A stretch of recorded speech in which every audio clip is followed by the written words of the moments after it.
I am a teacher. ये मैंने इसलिए लगाया कि स्कूल गोइंग एज के जितने भी चिल्ड्रन हैं हमारे इंडिया में, they all should be having this bag eight there back. But what is happening, you might be seeing some children while you are going to school having this bag at their back, yes or no? तो यही आज का हमारा topic रहने वाला है। हम बात कर रहे हैं लॉ स्प्रिंग की। वे बच्चे scrounging in the garbage, they are rag pickers, and while scrounging sometimes they find a rupee in the garbage. कभी कभी उन्हें कॉइन भी मिल जाता है। And this is the title of this first anecdotes, लॉ Spring 12th class by Anees Jung we are studying. और यहाँ पर राइटर क्या कहना चाहती है कि जो कैलेस एटीट्यूड है सोसाइटी का, इन बच्चों के प्रति कोई कंसर्न नहीं है, politicians, we students and teachers और सोसाइटी के other members, it is our responsibility to provide good education to these children who are going for scrounging early in the morning barefoot. They are deprived of education. Their childhood is lost, hence the title Law Spring. And today I am here with line-to-line full explanation. Writer here, Anish Jung, is talking about a quality education for these rag pickers of Simapuri. She wants to sensitize 12th class students. We want to sensitize you that you feel concerned.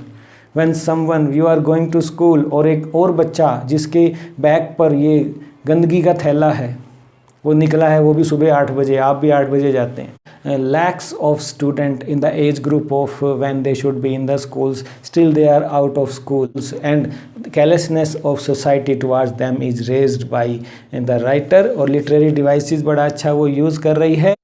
हम जान लेते हैं पहले Anish Jong के बारे में भी।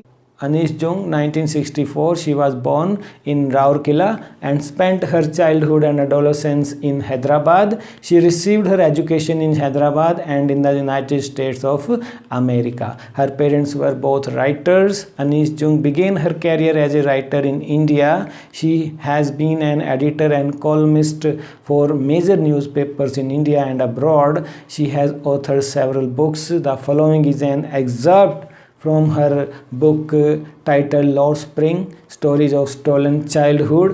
Here she analyzes the grinding poverty and traditions which condemn these school children to a life of exploitation. So let's go for line to line full explanation.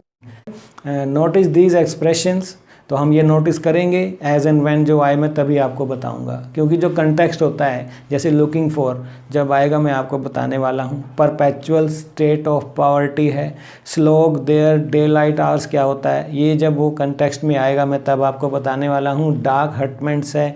Roof over his head है। Impose the baggage on the child. Why do you do this? See the starting itself is Starting is with a question.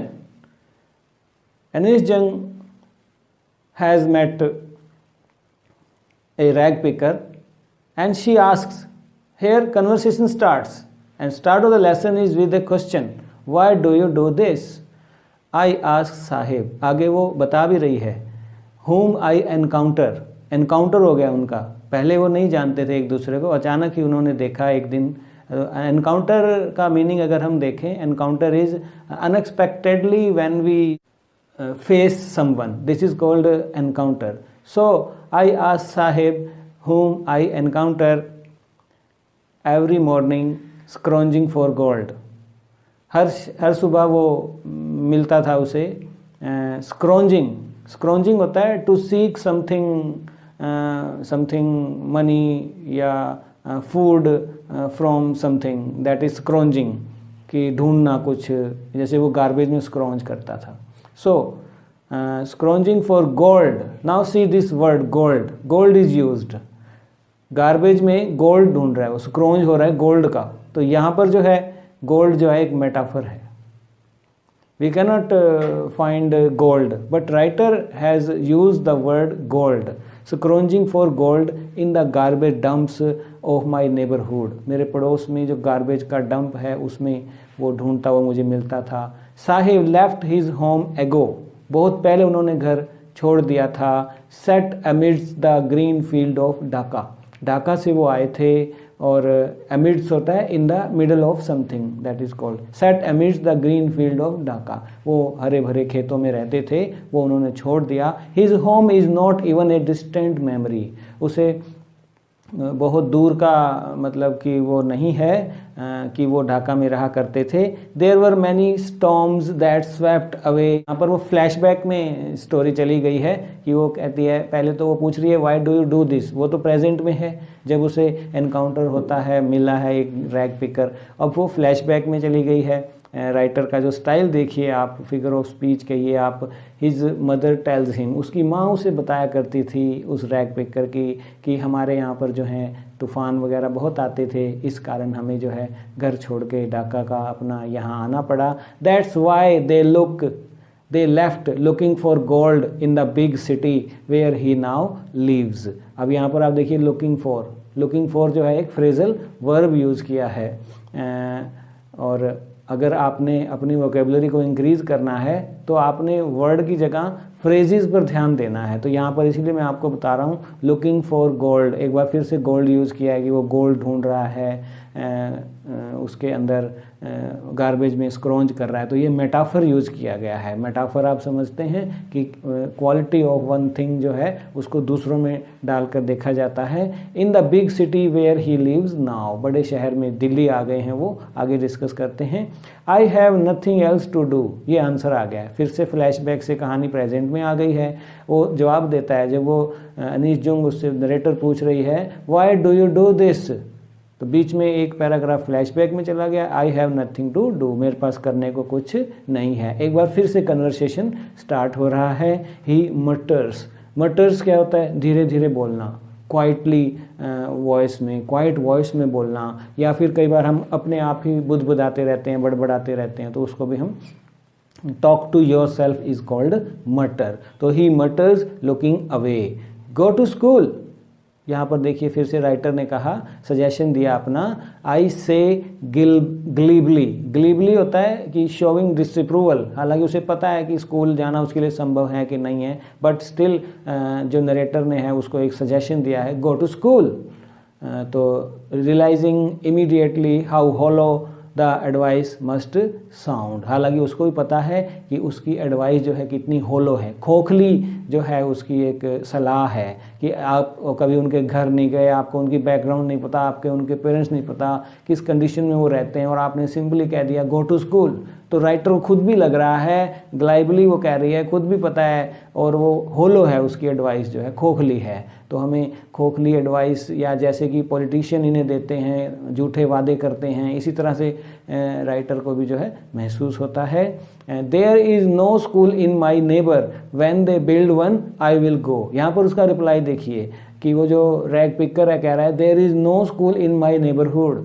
देखिए यहाँ पर जो Anish Jung हैं अपनी एक जो point पे आना चाहती हैं, यहाँ पर उस रैग पिकर के थ्रू जो है आ रही हैं। When they build one I will go, यहाँ पर अनीश जुंग जो उठा रही हैं मुद्दा कि आज भी हम इन 2005 अपने बच्चों को 100% बच्चों को स्कूलिंग नहीं दे पा रहे हैं, ये कहा जा रहा है। If I start a school will you come, I ask half joking. मैंने पूछा कि अगर मैं अपना स्कूल खोल लूँ क्या तू वहाँ आएगा? Yes he says smiling broadly, और वो बहुत खुशी से बोला हाँ आऊँगा मैं। A few days later I see him running up to me. कुछ दिन बाद नरेटर को वो लड़का जो है उसके पास भागा भागा आता है। इज़ योर स्कूल रेडी, और उससे पूछता है नरेटर से कि आपने मुझे कहा था कि अगर मैं अपना स्कूल खोलूँ तुम आओगे। तो वो पूछ रहा है after a few days letter, जब वो उसके पास दौड़ के आता है, इज़ योर स्कूल रेडी, कि आपने कहा था क्या तुम्हारा स्कूल तैयार है? तो नरेटर क्या जवाब देता है, it takes longer to build a school. अब ये आप उसका एक्सक्यूज़ कर लो, बहाना कर लो। आई से एम्बेरस्ड, देखिए खुद कि उसे लग रहा है कि मैंने झूठा वादा किया कि अगर मैं स्कूल खोल लूँ, वही झूठा वादा जो पॉलिटिशियन जो उनके साथ कर रहे हैं। एवरी 5 ईयर वो आते हैं, पब्लिक डिमांड रखती है, हो नहीं पाता है, और वो हम तो एम्बेरस्ड फील करते हैं, क्या वे एम्बेरस्ड फील करते हैं कि वे general amenities, basic amenities provide कर पाए कि नहीं कर पाए, अपनी टर्म पूरी हो रही है उनकी। सो आई से embarrassed eight having made a promise that was not meant, और मुझे पता था कि मैं पूरा नहीं कर पाऊंगी, फिर भी मैंने ये वादा किया। आज वो मुझसे आके पूछ रहा है वो क्या आंसर करे। ठीक है, तो like other politicians that they do with poor, so is here happening with narrator when she was asked by that rag picker, has she opened her school? But promises like mine abound in every corner of his bleak world. ये उसके लिए जो संसार है, जो writer में narrator महसूस कर रहा है कि होपफुल नहीं है, तो मैंने भी ऐसा झूठा वादा उससे कर दिया जो उससे सभी करते हैं। उसकी बस्ती में आकर बातें बड़ी बड़ी करते हैं लेकिन करता कोई नहीं है, तो वो एम्बेरस्ड फील हो रही है। After months of knowing him I ask him his name. यहाँ पर राइटर जो है नरेटर उसका नाम पूछ रही है। साहिब आलम, ही अनाउंसेस, वो बताता है कि मेरा नाम साहिब आलम है। He does not know what it means, उसे नहीं पता कि उसके नाम का मतलब क्या है। That boy does not know what his name meant. If he knew its meaning, Lord of the universe, he would have a hard time believing it. अगर उसे पता चल जाए कि उसके नाम का क्या अर्थ है तो ये उसके लिए बड़ा एक पहाड़ जैसा होगा कि मेरा नाम तो ये है, and I don't have even food to eat, I don't have enough a proper home, proper house.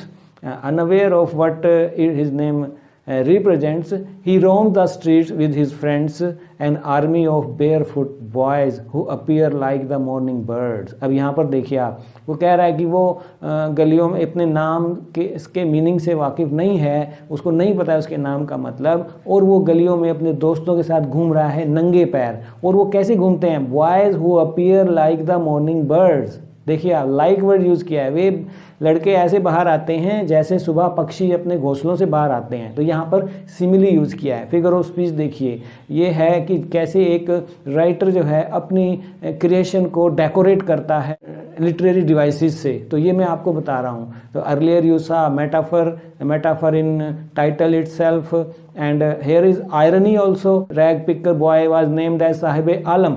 तो ये भी अपने आप में आयरनी है कि नाम तो साहिब आलम रखा गया है और खाने को दाने नहीं हैं। और यहाँ पर सिमिली है कि boys who appear like the morning birds, कि वो जो है सुबह के पक्षियों की तरह आते हैं। And disappear at noon. Over the months I have come to recognise each of them. अब कई महीने हो गए हैं, अब मैं उन्हें पहचानने लग गई हूँ। नरेटर बोल रही है, why aren't you wearing chappals. अब फिर से कन्वर्सेशन शुरू हो रही है। एक बार फिर से एक मुद्दा उठा रही हैं यहाँ पर अनीश जंग जो हैं, और वो कह रही हैं कि तुमने चप्पल क्यों नहीं डाली है। आई आस्क वन, मैंने एक से पूछा। माई mother did not bring down them down from the self. अब ये क्वेश्चन आता है कि जो नरेटर पूछती है आपने चप्पल क्यों नहीं डाली है, why are you not wearing chappal. तो उसके आंसर में देखिए, यहाँ पर आंसर आने वाले हैं इसके, तो आप नोट कर लें इन्हें। My mother did not bring them down from the shelf. यहाँ पर भी देखिए आप, scarcity, lack of basic facilities. पैरों की चप्पल भी जो है उनके लिए एक लग्जरी दिखाई है उसने, कि जो मदर है मेरी उसको शेल्फ पे रखती है, नहीं देती है कहीं मैं गुम करके ना आ जाऊं। He answers simply. एक बच्चा जो है सिंपल आंसर देता। Even if he did he will throw them off, adds another. अब दूसरा रीज़न आ रहा है। एक तो रीज़न हो गया कि मदर सेल्फ पे रखती है, दूसरा रीज़न आ रहा है, एक दूसरा बच्चा जवाब दे रहा है कि अगर वो उतार भी दे और उसको डालने को दे दे, he will throw them off, वो गुम कर देगा। तो उन्हें हैबिचुअल है। यहाँ पर बताया गया है कि हमें तो हैबिट पड़ गई है नंगे पैर ही जो है घूमने की। जैसे आप लोगों को आदत है चप्पल डाल के, जूते डाल के बाहर निकलने की, हमारे बच्चों को आदत है, हमें आदत है नंगे पैर ही घूमने की। अगर कोई हमें चप्पल डाल भी दे तो हम उसको गुम कर देंगे।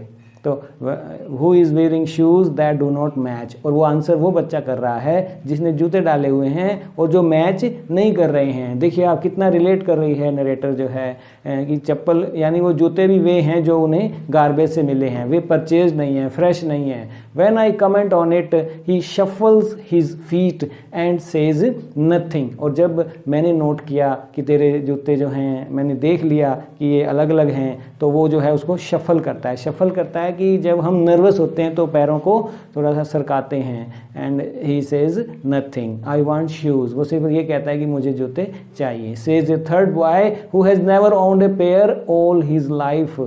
तो उसने ज़िंदगी में कभी जूते नहीं डाले थे। तीसरा बच्चा कहता है कि उसे जूते चाहिए। Travelling across the country I have seen children walking bear foot. तो यहाँ नरेटर फिर से कह रही है कि मैं देश में घूमी हूँ तो मैंने देखा है कि इन बच्चों को बेयर फुट होता है नंगे पैर, without socks and without shoes, in cities on village roads, गांव की सड़कों पर दौड़ते भागते, शहरों में भी। It is not lack of money but a tradition to say stay barefoot is one explanation I wonder. और मुझे हैरानी होती है कि वे जो है कारण क्या देते हैं कि ये हमारी एक परंपरा है, लेकिन मुझे मालूम है कि राइटर बता रहा है कि ये परंपरा नहीं है बल्कि ये जो है पैसों की कमी है कि पेरेंट्स जो है उनको लेकर नहीं दे पा रहे हैं। I wonder if this is only an excuse to explain away a perpetual state of poverty. Perpetual state ये उनका जो है एंडलेस है, ट्रेडिशन टू ट्रेडिशन चली आ रही है नंगे पैर ही रहने की, यानी कि ना इनके फादर के पास शू हैं प्रॉपर, ना इनके पास हैं।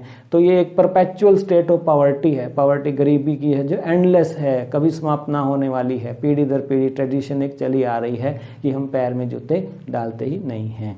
I remember a story a man from Udipi once told me. यहाँ नरेटर को एक कहानी याद आती है, ओडीपी का एक आदमी उसे मिला था। As a young boy he would go to school past an old temple, कि वो जब छोटा बच्चा था तो पास स्कूल जाते हुए एक पुराने मंदिर में, where his father was a priest, जहाँ उसके पिताजी ही पंडित थे। He would stop briefly at the temple, वो जो है थोड़ी देर के लिए मंदिर में रुक जाता था। And pray for a pair of shoes, यहाँ पर देखिए कि पेयर ऑफ शूज़, यहाँ भी देखिए कितना बड़ी बात है कि एक जोड़ी जूते के लिए भी वो पापा को पैसे के लिए नहीं कहता है, गॉड को कह रहा है कि गॉड मुझे जूते ले दो। 30 ईयर्स लेटर, अब यहाँ पर 30 साल बाद की बात आ रही है। राइटर नरेटर एक बार फिर से, I visited his town and the temple, Udipi में वो नरेटर गई है, which was now drowned in the air of desolation. अभी जो है वो जो 30 साल बाद जो वो टेम्पल है वो डिसोल्यूशन है, डिसोल्यूशन में है कि जड़ अवस्था में है, वो प्रॉपर नहीं है थिंग्स, वहाँ पर डेजर्टेड है वो। In the back yard while where lived the new priest, और जहाँ पिछले आंगन में नया पंडित जो आया है वहाँ रहता है। There were red and white plastic chair पड़ी हुई हैं। A young man dressed in a grey uniform, एक जवान लड़का जो है ग्रे यूनिफॉर्म में है, वेयरिंग सॉक्स एंड शूज़ डाले हुए है। अराइविंग पैंटिंग, पैंटिंग होता है कि दौड़ के आना, हाँफते हुए कुछ कहना, आउट ऑफ ब्रीथ हो जाना, वो वहाँ पहुँचता है। Threw his school bag on a folding bed, वहाँ पर फेंकता है। Looking at the boy I remember the prayer another boy had made to the goddess, उसकी ओर देखते हुए मुझे याद आ रहा है कि कैसे एक बच्चा जो है भगवान से प्रार्थना कर रहा है। When he had finally got a pair of shoes, जब उसको जूते का पेयर मिल गया है, now what he say, let me never lose them. Now he is praying to God कि अब जूते मिल गए हैं, भगवान आपने मुझे जूते ले दिए हैं, अब वो प्रार्थना कर रहा है कि कहीं गुम ना हो जाए। Let me never lose them god. तो the goddess had granted his prayer, young boys like the son of the priest now wear shoes. अब नरेटर ने एक और ऑब्जर्वेशन की है, यहाँ पर इनइक्वालिटी की बात आ रही है कि 30 ईयर्स के बाद पुजारी पंडित के बच्चों के पैरों में तो जूते आ गए हैं, but many others like the rag pickers in the neighbourhood remain shoelace. देखिए आप, उसे तो मिल गया बट जो एक्चुअल नीडी थे they are still in need. यहाँ पर आप देखिए कि विकास का जो डेवलपमेंट का जो फल है वो नीचे तक नहीं जा रहा है, यानी जो रैग पिकर हैं उनके बच्चे आज भी जो है नंगे पैर ही आपको स्क्रॉन्जिंग करते, गार्बेज को जो है ढूंढते हुए आपको मिल जाएंगे। साथ भी 30 ईयर बदलने के होने के साथ भी जो है विकास का, डेवलपमेंट का जो वहाँ पर इनइक्वालिटी की यहाँ पर जो है नरेटर ने जो ऑब्जर्व की है उसके बारे में बात की जाए। My acquaintance with the barefoot rag pickers leads me to Simapuri. Now narrator ने जो और उसके हमें डेप्थ में उसके बारे में बताने के लिए condition of rag picker, the plight condition of the children, where how they are living, their living condition, she is taking us to Seemapuri. तो वो बोल रही है कि मैं सीमापुरी पहुंच गई। A place on the periphery of Delhi yet miles away from Delhi. देखिए आप यहाँ पर जो है कंट्रास्ट यूज़ किया है। कंट्रास्ट जो लिटरेरी डिवाइस है जो जो एक राइटर जो है अपनी क्रिएशन को ब्यूटीफुली जो है उसको ऑर्नामेंट करता है उससे। तो यहाँ पर देखिए that Seemapuri is in Delhi but is away from Delhi, यानी कि जो विकास का जो है पहुँचने में उसको अभी 20 ईयर्स लग जाएंगे। सीमापुरी जो है वो दिल्ली में है लेकिन दिल्ली से दूर है, यानी दिल्ली जो है एक प्रतीक है टॉल जो है टावर्स का और मेट्रो का या रोड्स का, लेकिन जो सीमापुरी है वो जो है 10,000 लोग जो हैं वहाँ पर जो एक स्लम है, तो बड़ा उसमें वो महसूस करते हैं, कंट्रास्ट है कि दिल्ली में होते हुए भी ये एरिया ऐसा है। तो यहाँ पर कंट्रास्ट यूज़ किया उसने कहा है Seemapuri is in Delhi but away from Delhi. Beautiful this is. Those who live here are squatter who came from Bangladesh back in 1971। तो वे जो लोग कौन है जो उसमें रहते हैं, स्क्वाटर वर्ड यूज़ किया है कि जब कोई अनऑक्यूपाई लैंड को जो है ऑक्यूपाई कर लेता है, मालिकाना हक उसका नहीं है लेकिन वो रहने लग जाता है, तो उसको हम स्क्वाटर बोलते हैं। तो वो जो स्लम है वो भी जो है एक गैर कानूनी रूप से बसा हुआ है सीमापुरी। ये लोग जो हैं बांग्लादेश से आए थे 1971 में। Seemapuri was then a wilderness. उस समय जो था 1971 में सीमापुरी जो है एक विल्डरनेस होता है कि इनहेबिटेंट या अनकल्टिवेटेड लैंड को जो है हम विल्डरनेस बोलते हैं, सीमापुरी था। And but it is no longer empty, और अब वो एम्प्टी नहीं है, लोग जो हैं भीड़ भाड़ वहाँ हो गई है, बस गया है वो पूरा। In structures of mud with roofs of tin and tarpaulin, और वो जो हैं गारे के जो कच्चे जो हैं घर बने हुए हैं, झुग्गियाँ हैं वो, और उनकी जो छतें हैं वो पक्की नहीं है बल्कि tin and tarpaulin word use किया है। जो तिरपाल होती है, तिरपाल is that water proof cloth होता है जो, उसकी बनी हुई हैं रेन से बचाने के लिए। And that place is devoid of sewage. यहाँ पर बताया कि वहाँ कोई सीवेज की नहीं है, हेयर एंड देयर जो है पानी गलियों में ही जो है बहता रहता है, ड्रेनेज और रनिंग वाटर है। Live 10,000 rag picker. सीमापुरी की सिचुएशन उन्होंने पिक्चर जो है बड़ा ब्यूटीफुली हमें दिया है, और विविड डिस्क्रिप्शन के लिए जो है अनीश जुंग जो हैं जानी जाती हैं अपनी, तो इसमें बड़ा अच्छा उन्होंने तस्वीर जो है बनाई है। They have lived here for more than 30 years without an identity, और इन लोगों के पास अपने कोई जो है आइडेंटिटी कार्ड नहीं है, वो 30 सालों से यहाँ रह रहे हैं। विदाउट परमिट्स, कोई उनके पास परमिशन नहीं है, बट विद राशन कार्ड। देखिए आप यहाँ पर बताया कि पॉलिटिशियंस का केयरलेसनेस की बात है, राशन कार्ड उन्हें ज़रूर दे दिए गए हैं और कोई आइडेंटिटी उन्हें नहीं दी गई है। That get their names on voters, और राशन कार्ड इसलिए दिए गए हैं ताकि वोटर लिस्ट में उनका नाम आ जाए और वोट वो हमें डाल सकें। They are concern with this only. So this carelessness attitude of politicians, Anees Jung has raised these issues list and enable them to buy grain, और राशन कार्ड के माध्यम से उन्हें जो है जो राशन भी मिल जाता है। Food is more important for survival than an identity. अगर उनसे पूछें कि if at the end of the day we can feed our families and go to bed without an aching stomach, तो यहाँ पर देखिए अगर हम वहाँ पर किसी से पूछें, किसी मदर से, तो भाई आपकी आइडेंटिटी नहीं है, तो वो ये जवाब देती है नरेटर को कि आइडेंटिटी से ज़्यादा ज़रूरी है हमारे बच्चों का ये कहते हुए सो जाना, हमें ये ना सुनना पड़े कि माँ मेरी पेट में दर्द हो रहा है। स्टमक एक्किंग की शिकायत वो ना करें, यानी कि उनका भर पेट भोजन उन्हें मिल जाए किसी भी तरह, राशन कार्ड हमें मिल जाए, वोट हमारी बन गई है और हमें कोई आइडेंटिटी नहीं चाहिए। वो आइडेंटिटी से ज़्यादा ज़रूरी है कि हमारे बच्चे जो हैं भर पेट भोजन के साथ रात को सोएं, पेट दर्द की शिकायत ना करें। देखिए आप, pathetic condition. We would rather live here than in the fields that gave us no grain. इससे तो हम यहाँ रहना पसंद करेंगे बजाय जहाँ से हम आए हैं वहाँ हमारे हरे खेत थे लेकिन वहाँ कुछ होता नहीं था। जैसा पहले बताया कि वहाँ पर बार बार फ्लड आ जाता है, स्टॉर्म आ जाता था और वो सब स्वेप्ट अवे हो जाता था, तो उनसे बोलते कि हम यहीं ठीक हैं, चाहे हमारी आइडेंटिटी नहीं है लेकिन हमारे बच्चों को खाना मिल जाता है रात को।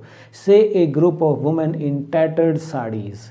जब नरेटर ने वहाँ इंटरव्यू लिया, नरेटर का जो स्टाइल ही यही है, कन्वर्सेट करना, अनविलिंग इंडिया में भी जो है वो अपने विमेन के साथ कन्वर्स करती है और जो उनकी प्लाइट कंडीशन है वो हमारे आगे रखती है। तो ये इतनी इनका जो है बेस्ट सेलर रहा है अनविलिंग इंडिया 1987 का। तो यहाँ पर भी वो यही इसने जो डाला है कि टैटर्ड साड़ी है उनकी। टैटर्ड होता है कि ओल्ड टोन, जिसमें कोई अट्रैक्शन नहीं है। जो साड़ी उसने डाली हुई है औरत जवाब दे रही हैं, when I ask them why they left their beautiful land of green fields and rivers. तो जब नरेटर ने उनसे पूछा कि आपने घर बार क्यों छोड़ दिया, wherever they find food they pitch their tents and became transit homes. जहाँ भी उन्हें भोजन मिलता है, रोज़गार मिलता है, वहीं पर ही वे जो अपने तंबू गाड़ देते हैं। ट्रांजिट होम होता है कि अपने साथ कैरी रखते हैं और प्लेस टू प्लेस जहाँ भी उन्हें रोज़गार मिलता है वहाँ वो रहते हैं। Children grow up in them, और वहीं बच्चे बड़े हो जाते हैं, बिकमिंग पार्टनर्स इन सर्वाइवल। अब आप यहाँ देखिए, वे भी जो है अस्तित्व में अपने माता पिता के साथ ही, यानी कि जो पीढ़ी दर पीढ़ी चला आ रहा है उसी में हाथ बटाते हैं। And survival in Seemapuri means rag picking. यहाँ पर देखिए आप, सर्वाइवल का मतलब रैग पिकिंग जो है सीमापुरी में माना जाता है। Through the years it has acquired the proportions of fine art. Garbage to them is gold. देखिए beauty of this lesson, garbage to them is gold. This is hyperbole. एक बार फिर से अतिशयोक्ति बढ़ा चढ़ा कर देखिए आप, garbage to them is gold. Seemapuri के लोगों के लिए गंद जो है, ये जो गंद आता है, म्यूनसिपैलिटी के ट्रक आते हैं, उन्हें लगता है कि ये हमारी रोटी आ रही है, गोल्ड आ रहा है, पैसा आ रहा है। हाइपरबोल है कि कुछ जो एग्जैक्टली जो है वो ना होकर उसे बढ़ा चढ़ा कर कहना, हाइपरबोल। तो हाइपरबोल यूज़ किया है कि गार्बेज उनके लिए गोल्ड है। It is their daily bread, A roof over their heads, even if it is a leaking roof. चाहे वो छत सीमापुरी में उनको मिली हुई है, चाहे वो लीक ही क्यों ना कर रही हो, ये गद जो है उनके लिए डेली ब्रेड है, ये उनका घर है, ये उनकी छत है, चाहे वो टपकती छत ही क्यों ना हो। Great vivid description, lively pictures, but for a child it is even more.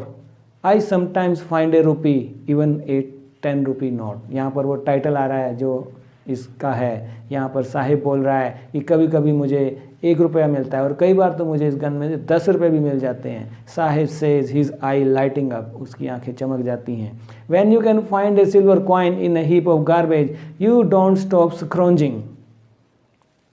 जब आपको ऐसा पैसा मिलता है, गंद में पैसे मिलने की उम्मीद होती है, तो आप स्क्रॉन्जिंग नहीं छोड़ते हो। यहाँ पर देखिए आप, बड़ी बात है, for there is hope of finding more. उन्हें लगता है कि और भी मिलेगा, और भी मिलेगा, और ढूंढो और ढूंढो। तो ये जो क्यूरियोसिटी है उनको, भाई और पैसा इसमें से मिल सकता है हमें, वो उसको मोटिवेट करती है कि वो गंद में ही हाथ लगाएं। It seems that for children garbage has a meaning different from what it means to their parents. अब यहाँ देखिए, पेरेंट्स के लिए गार्बेज में स्क्रॉन्ज करने का अलग मीनिंग है। इम्पोर्टेंट कंट्रास्ट देखिए आप, पेरेंट्स भी स्क्रॉन्ज कर रहे हैं, चिल्ड्रन भी स्क्रॉन्ज कर रहे हैं। यहाँ पर राइटर ने उनका फ़र्क बताया, कंट्रास्ट यूज़ किया है, लिटरेरी डिवाइस यूज़ किया है। देखिए आप, beautifully she is master of figure of speech, this literary devices very जो है अच्छे से यूज़ कर रही हैं वो, कि जो स्क्रॉन्ज है गार्बेज में जो फाइंड आउट करना है उसमें जो है मीनिंग दोनों का अलग अलग है। चिल्ड्रन के लिए है रैप्ड इन वंडर है। देखिए आप कह रहे हैं, for the children it is wrapped in wonder, कि ज़रूर कुछ मिलने वाला है, ये एक सस्पेंस है, एक क्यूरियोसिटी है उसके अंदर। And for the Elder it is a means of survival, और बड़ों के लिए ये तो एक अस्तित्व का जो है माध्यम है, लेकिन बच्चों के लिए उसमें अलग मीनिंग भी है कि they are finding something, so they it's interesting for them. One winter morning I see Sahib standing by the fenced gate of the neighborhood club. तो एक दिन नरेटर क्या देखती है कि वो देखती है कि साहिब खड़ा है, एक क्लब है उसके पड़ोस में, watching 2 young men dressed in white playing tennis. वो जो है टेनिस खेलते हुए 2 बच्चों को देखता है। I like the game, और वो बोलता है कि मुझे ये गेम बहुत पसंद है। He hums होता है कि बी की तरह आवाज़ करना, content to watch it standing behind the fence, वो जो है दीवार के पीछे खड़ा होकर उनको खेलता देख रहा है। वो बोलता है I go inside when no one is around, जब वहाँ कोई नहीं होता उस टेनिस कोर्ट में तो मैं वहाँ जाता हूँ। He admits, वो मान लेता है। The gatekeeper lets me use the swing, gatekeeper lets me use the swing कहा है उसने।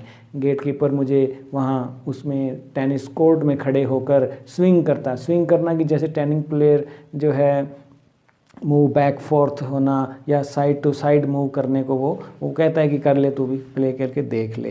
यहाँ पर देखिए आप, Sahib two is wearing tennis shoes, Sahib ने भी टेनिस शूज़ डाले हुए हैं और टेनिस की ही गेम वो छुपकर फैंस के पीछे देखता है। That look strange over his discoloured shirt and shorts, उसकी शर्ट, शॉर्ट्स और शूज़ जो हैं कुछ और ही कह रहे हैं।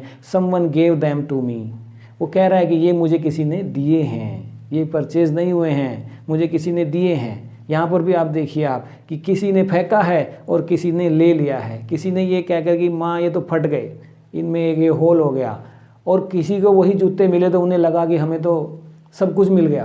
तो यहाँ भी आप देखिए आप ब्यूटीफुल कि किसी का ड्रीम ही सपना सच हो गया, जो कह रहा है कि मुझे शूज़ चाहिए, शूज़ लेके नहीं दे पा रहे हैं, गंद में कभी मिलेंगे तो डाल लेंगे। तो यहाँ पर जो है किसी ने फेंके और किसी के लिए वो वरदान बन गए, किसी का ड्रीम कम ट्रू हो गया। Beautiful these are. So he says in a manner of an explanation the fact that they are discarded shoes of some rich boy. यहाँ पर वही बात आ गई कि ये किसी अमीर बच्चे के डिस्कार्डेड हैं कि जिन्होंने यूज़ करके जिसने थ्रो कर दिए हैं, फेंक दिए हैं, डिस्कार्ड कर दिए हैं। Who perhaps refused to wear them because of a hole in one of them, क्योंकि उनमें सुराख हो गया है, इसलिए उसने, एक अमीर बच्चे ने वो फेंक दिए हैं और उसे मिल गए हैं। Does not bother him, ये बात उसे बॉदर नहीं करती, चाहे किसी ने भी फेंके हैं, मुझे मिल गए हैं, ये मेरे लिए बड़ी बात है। For one who has walked barefoot, even shoes with a hole is a dream come true, उसके लिए जिसने कभी जूते देखे ही नहीं, जिसको पेरेंट्स से उम्मीद ही नहीं है, किसी से उम्मीद नहीं है, और अगर उसे जूते मिल रहे हैं तो वो फटे हुए क्यों ना हो, उसको तो लग रहा है कि मेरा सपना सच हो गया। किसी के वो फेंके हुए हैं and someone's dreams has come true, but the game he is watching so intently is out of his reach, लेकिन वो जो गेम है टेनिस की वो अभी भी उसकी रीच से बहुत बाहर है। उसकी रीच में वो शूज़ ही आए हैं जो रिच ने फेंक दिए हैं, रिच बॉय ने। सो ये भी जो है एक कंट्रास्ट दिखाया गया है। This morning Saheb his on his way to the milk booth, एक बार फिर से उनका एनकाउंटर हुआ है नरेटर और साहिब का।